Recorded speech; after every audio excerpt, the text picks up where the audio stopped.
Hello everybody and welcome back to the internet's best reactions. Today we are reviewing the boring Abu Dhabi Grand Prix Championship finale. I'm not even joking. I had to spend 20 minutes just sat thinking, what happened? Especially with the fact that it was quite a tame race for quite a bit of it. I don't know. I don't know how this episode is going to go. I'm going to be completely honest with you. I am absolutely fried. My brain does not know which way to go. But thankfully, your reactions were amazing. So let's dive into them right now. First up, we have Hyun Liang 23, me watching the season finale be like. I think that sums up me and a lot of people's feelings going into the race. I was so nervous. You know, I'm a Schumi fanboy, and of course, Charles Leclerc, not a fanboy, just passionate, blah, blah, blah. But it's Hamilton versus Verstappen. I didn't really mind which way it went. Of course, I just wanted it to go down fairly and cleanly and lovely. And did that happen? Not really, but oh well. And but before, I just felt so tense, like so unbelievably tense. Of course, with Verstappen on the front on the softs, Hamilton on the in the front row as well on the mediums. I'm not over it. I need a good 2 to 3 days to process what I've just watched. At Radishman1001, Hamilton leads into turn 1. That was a big surprise, wasn't it? Of course, Max on the soft tyres, Lewis on the mediums. But from what that graphic showed, he was a 10th quicker reaction time-wise than Max Verstappen was. And he just launched into turn 1 in the lead. And you're thinking, at that point, okay, advantage Mercedes. You're imagining they're going to probably have a better package, and they did. But yeah, you kind of thought at that point, you know, Max is on the back foot. So, of course, Lewis was in the lead, and we're thinking, oh, well, you know, game on. How is this going to pan out? Oh, wait, turn 6. At Hurricane Barca, Max forces Hamilton off track. Now, I know there is a lot of discussion, a lot of debate, and a lot of opinions over whether it was fair or not into turn number 6. Of course, Max went for the lunge. Of course, he knew, firstly, if there was contact and they both didn't finish, then obviously Max would win the championship. But also, he needed to get ahead of Lewis. He had, in a sense, less to lose, because if Max didn't finish the race and neither did Lewis, as I mentioned, he would win the championship. But either way, he dived up the inside, and it looked like a pretty good move, but he just took a bit too much momentum in there, and Hamilton didn't really have anywhere to go. Now, this is my opinion. Remember, opinions are allowed for everybody. And I felt like Lewis didn't really have anywhere to go, and Max simply, you know, kind of forced him off the track. Now, what would fix this is if there's a gravel trap. Instead, there isn't. There's a lovely runoff area, which Lewis went over. Now, I don't agree with how far Lewis was then ahead of Max after that, and I feel like maybe that was slightly unfair, and of course, you're not allowed a lasting advantage, but I don't think it warranted Lewis giving the place back, because I feel like Max pushed him. But there you go. That's my opinion. I'd love to hear yours. At Gilso the Racked... That typical Carlos Sainz meme from Netflix. I really seriously don't have a clue how to act. Nope, neither did I. After that, you just think, oh my God, not another one. You know the meme that I'm thinking of, you know, the old lady being interviewed by BBC. But, oh, jeez. You just think, it's only lap 1 and we've just got more controversy. And then, of course, the stewards then came out and said no investigation necessary, which I thought was fair. But, you know, you're allowed your own opinion. Remember that. And... I don't know. And none of this makes sense. I'm going to wake up soon and be like, I had the maddest dream. At Igor Tadu, 3 laps and the FIA radio is already on. Of course, they started arguing about it. Mercedes and Red Bull both arguing their points of view as to why Hamilton should or should not have got a penalty or had to give the position back. Love the FIA team radio, although it has been a massive blessing or a curse. Blessing for the entertainment, curse for the FIA themselves, because it's just opened the door for the public to see how much of a clown show is going on in that stewards room and just the general FIA. Things need to change very quickly. At Michael Grimwoo 5, nice clean race, no controversy or arguments please. 6 corners later, yes. Carnage, just carnage. And it kind of settled down after that, didn't it? But it wasn't the end. At Valtteri Bottles, Red Bull to Massey. Yeah, I don't really feel that sorry for Michael Massey, especially when he takes the Michael Sassy attitude towards some of the team principals, etc., that we hear quite a bit. But Red Bull did go off at him, to be fair, for that first lap incident. And fair enough, you know, that's their job, to question to the nth degree why he chose, or the stewards chose, the way they went. Now, this was a little bit of a weird moment, and I know we're actually going to talk about other drivers than Max and Lewis. At Luke Anstey, Charles. And of course, this was when Max came out the pits, and Charles just literally just left, just went to Narnia. Thankfully for him, there's no walls there, so he could just go as far wide as he possibly wanted and came back on the track. But I think a lot of Max fans were concerned at the time that he may have crashed into the back of Max, but of course he missed him, and thankfully Charles carried on. At Ben AFC 19, since the Max Lewis incident. Yeah, we actually had people submitting that they were bored. Genuinely, like, the title decider's rubbish. Abu Dhabi, shocking. The layout didn't really improve things. I feel like the layout improved it a small amount, but not as much as maybe we were hoping. But yeah, we were bored. Some of us were bored, just sat there. Oh, Hamilton's got it in the bag. The Mercedes are quicker. How many times have I told you, do not write off this 2021 F1 season? And do not write off Michael Massey either. Now let's talk about this moment in the race. When Hamilton and Verstappen had both pitted, Perez stayed out on ailing softs. At Tilkend, Perez to Hamilton on lap 21.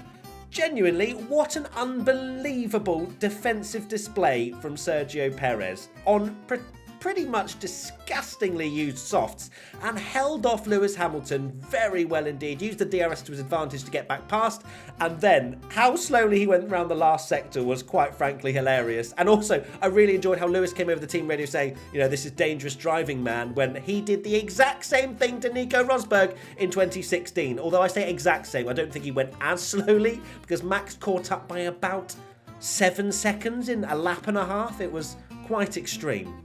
At CK7333, Perez being a great wingman. It ain't much, but it's honest work. It was very honest work. Perez did a great job. Now, before we continue, I just want to say, please do subscribe to this WTF1 YouTube channel if you have enjoyed this season. We have loved putting out videos all the time for you guys, and we are going to do the same throughout the off-season and into next season as well. So please do subscribe, because we have got lots of awesome content coming, and you're not going to want to miss 2022 with us alongside you, do you? So go subscribe. Carrying on the Checo defence, at Benjamin Rosen 03. Checo right now. He was a wide boy, and he did... Genuinely, I actually think that Sergio, I know he's had up and down performances, but that one performance earned him his entire year of driving for Red Bull. It all came down to that. There's so many memes about it. At Flynn111, just Perez, everyone. At McLaren_Kit, wide boy Perez. They've got another one. At MePriz44, me watching Perez and Hamilton fight. And this one in particular is amazing. We've got at Eristrogen, Perez making his car as wide as possible. And of course, it's the amazing Simpsons meme. And he just kept coming back, didn't he? Good old Sergio. Didn't actually really maybe affect too much, because obviously we had a safety car right at the end. But the fact he put his life on the line to try and get Max to win, despite earlier in the week being asked, who do you think is going to win the World Championship? And he started to say Hamilton and then changed it to Verstappen. I'm sure it was just a slip of the tongue. But yeah, well done, Sergio. Away from the racing action very quickly and into the pit lane. At Emma Sloan 2, cameraman when Bottas pits. Yeah, I like that a lot. You could kind of tell, hey, it's the final race. The cameraman's like, you know what, I'm going to put a bit of flair on this. Boom, 360 spin. Loved it. I want to see more of it. And I saw there were so many reactions for it. I think everybody enjoyed it too.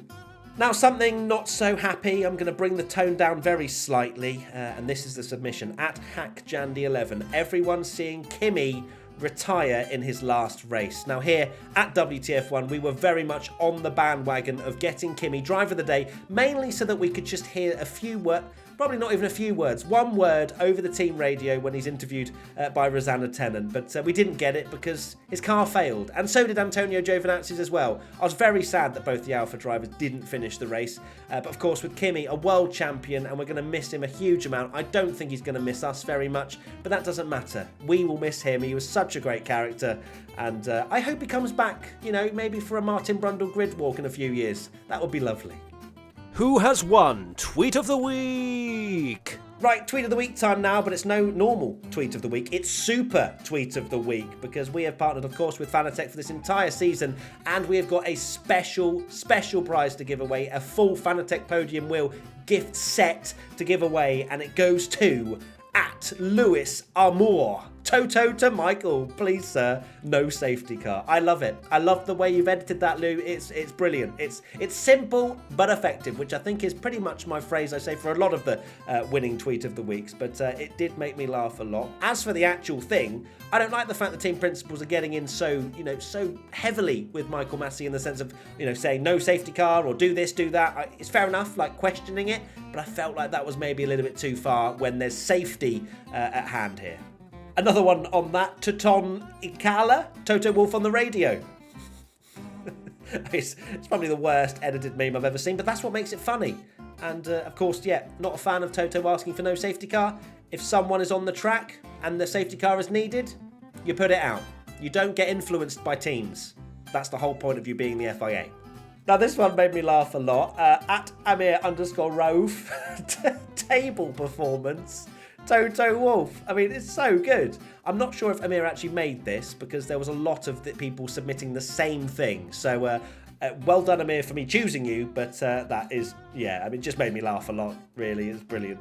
Now, I mentioned this very briefly, but I'm going to continue with it. At Ali Nexo32, when Giovinazzi, Russell and Raikkonen retire from the Grand Prix on their last race for their teams. Of course, George Russell as well, retiring earlier on in the race for the Williams team, and I'm sure he's not massively upset that he's not going to have to drive that Williams car anymore. Of course, going to Mercedes next year. I forget that. I literally forget that he's up against Lewis Hamilton next year. It feels like there's so much has gone on that George Russell going to Mercedes has just been deleted from my memory. But massive shame to see Russell, Giovinazzi and Raikkonen retire. It's just nice, final race for the team. You want them to finish. Right, okay, I think we're at that time because, as I was mentioned at the start, some of the race, the majority of it, not a huge amount was going on. The cars were spread out quite evenly, and, despite the faster corners around Abu Dhabi, it wasn't really aiding overtaking too much. So, let's get into the last few laps of the race. Of course, Nicholas Latifi crashing, causing the safety car, and fair enough, very much needed a safety car. And then everything just went up in smoke. Hamilton was looking very comfortable to win the race, win the World Championship, and then it kicked off. At LFC Adil, what a final lap we're going to get here. We didn't know if we were going to get a final lap, and I apologise if I go on a little bit of a rant. I probably will make a video about this tomorrow, to be fair, or just generally what happened in the race. But we didn't know what kind of final lap we were going to have because the FIA kept changing their minds of what they were going to do. It was just... It's so difficult because, of course, the lapped cars were not allowed to overtake. They announced it, they put it out to the public. Next thing you know, the 5 cars between Hamilton and Verstappen were allowed to overtake, which not only bunches up Hamilton and Verstappen for a one-lap showdown, which looks very much like a Netflix scripting job, but also those 5 midfield cars get a huge advantage on the drivers behind Verstappen, who are also on the same lap potentially. So that did not make any sense at all. It genuinely looked like they were trying to make it a last lap showdown so that, everybody can scream about it, which we are, but probably not in the right ways. Left a little bit of a sour taste in the mouth for me personally. At Tegan Michelle, Latifi about to decide the World Championship. I actually saw someone tweeted saying Latifi will decide the World Championship, and that's I think that tweet has blown up. But it's crazy that Nicholas Latifi, who has a Mercedes engine in the back of that Williams, bins it with 5 laps to go and throws away Lewis Hamilton's World Championship. I wonder what Toto will say to him, if anything. At 8th Spectre, Michael Massey to Mercedes. There's a lot of talk about Michael Massey. I won't go into a full-blown rant. This is Internet Special Reactions. We're trying to relieve the stress that we've just endured, not only over this race weekend, but over the entire season. But I appreciate you being on this journey with us here at WTF1 and tuning in and just, we're fans, you're fans. We're all feeling the same emotion, apart from maybe Max fans. At Lavenlian, what just happened? Yes, what did happen? So, of course, the final lap of the race, Hamilton on completely shot hard tyres up against Max Verstappen on pretty much fresh soft tyres. And, of course, Max had a great run on him. He absolutely sent it into the first hairpin at turn 5. Hamilton avoids contact, then comes back at him, and, I mean, to be fair, as much, we're talking about the FIA, blah, blah, blah, whatever. Let's put that aside.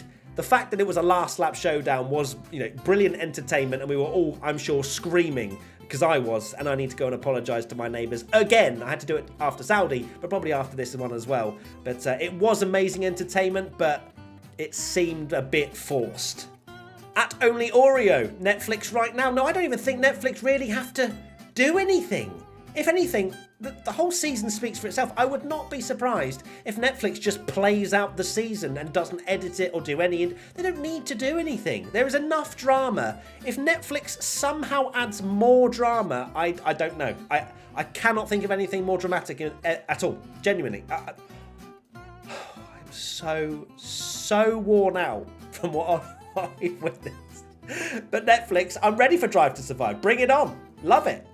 At Eddie Fruitcake, trying to work out the last 5 laps. I don't know Jeff either. I don't think anybody knows. And as of recording right now, there are apparently protests being lodged by Mercedes. So this is not over. It's not. It's not over. There could be court appeals. There could be all sorts of stuff. But we just need to change how the FIA is run. It can't go on like this. At Joe76860547, meanwhile in the paddock, Hamilton, it could be Hamilton, it could be Toto Wolff, it could be anyone from Mercedes really running after Latifi, but it's not on Nicholas. Anything can happen in a motor race, and, motor race, I sound like Michael Massey then, in a race, and unfortunately Latifi lost it fighting a Haas, which maybe is probably not where he should have been, but alas, it's not Latifi's fault, and I hope he doesn't get too many messages from angry Lewis fans. Now, we've already had this Twitter user, but I'm going to include it because it was funny. At Jill So the Racked, the last few laps. Gunter Steiner meme from Drive to Survive. It was a clown show, I agree. At Das Hauptschule 1, the real title deciders. Glock and Latifi, of course, from Is That Glock? And there's tons of Latifi memes, and I'm completely here for it, as long as they're nice about him. Speaking of Latifi memes, F1 Feed 1, Latifi is all the thank. I'm not sure exactly, or Latifi is to thank. Latifi being born. Verstappen, well, it's a domino effect. It really is. Nicholas Latifi, who knew he had so much power in that Williams? Now, this meme is quite accurate, really, because we haven't mentioned him once, and he ended up on the podium. I didn't even really see him on the podium, because I was too busy staring into just the abyss. At Lando Turkey, man does not get any recognition anywhere, anytime. Of course, everyone talking about Max and Lewis and Mercedes not getting the Constructors' Championship. Carlos Sainz on the podium. Good old Carlos. Great drive. And he has been a star of the season. I will 100% put him up there as one of the drivers of the season, and I don't think anybody can really dispute that. Right, social media team championship time now, and it comes down to this. Take a look at the table. Haas in the lead, Mercedes in second. It's all to play for. Who will win in the final race? Let's find out. In third place, we have Alfa Romeo, and of course, it's a Kimi and Antonio pick. These two get on so well. It's so nice to see, and look, it's wholesome content. It's the last race of the season. We need a bit of wholesome content to take away from whatever those last 5 laps were, and that's it. Well done, Alfa. You get 1 point. In second place is Mercedes AMG F1. Starting on Inters, they'll never see it coming, and with this second place, they take the provisional lead of the Social Media Team Championship. Ooh. And finally, Haas need to get top spot if they're going to win Social Media Team Championship. The winners of the Abu Dhabi Grand Prix Social Media Team Championship and the winners of the Social Media Team Championship for this year, it's Haas F1! Oh my God, it's the greatest comeback of all time. New car in 2022, I'm looking forward to typing P19. Oh, it's just so good. Haas, you deserve this title. And I know it's been difficult on the track this year, but hopefully this just brings a glimmer of hope, at least to the social media team, because you have deserved the championship. So well done, Haas. You get maximum points. That's 1 point for Alfa Romeo, 2 points for Mercedes, and 3 points for the newly crowned champions, Haas F1. And now it's time for Race Rundown with your host, Matthew Gallagher. Okay, the final race rundown of the year, and F1 haven't posted their graphic where I usually read it off, so this could go very badly indeed. So let's see how it goes. One final race rundown. The finishers of the Abu Dhabi Grand Prix were Verstappen, Hamilton, Sainz, Tsunoda, Gasly, Bottas, Lewis. Wait, what? Tsunoda finished 4th? Verstappen, Hamilton, Sainz, Tsunoda, Gasly, Bottas, Norris, Alonso, Ocon, Verstappen, Hamilton, Sainz, Tsunoda, Gasly, Bottas, Norris. Verstappen, Hamilton, Sainz, Tsunoda, Gasly, Bottas, Norris, Alonso, Ocon, Leclerc, Vettel, Ricciardo, Stroll, Schumacher. There you go, boom. The non-finishes were Mazepin, Raikkonen, Russell, Giovinazzi, Latifi, Perez. That's enough, that'll do! Right, that is it. Thank you so much for watching the internet's best reactions to the Abu Dhabi Grand Prix, and thank you for tuning in throughout the entire year. Without you, this series would not exist. So thank you for using hashtag WTF1 and for just engaging in our stuff and keeping us alive. We're F1 fans that just, you know, love to share our passion and, you know, sometimes our terrible opinions. But I'm so thankful and glad that you guys have been enjoying it and been along with us for the ride. So we will have lots more recap content coming, podcasts, lots of videos to recap the season. So please be sure to kind of look out for that. And also subscribe, like, if you have enjoyed this series, please do leave a like. It's been an absolute pleasure, as I say, to bring it to you. And we'll see you next year, 98 days time until we do this all over again. See you then. Bye-bye. Well, no, see you then before then. The next video isn't going to be in 98 days. You know what I mean. Bye!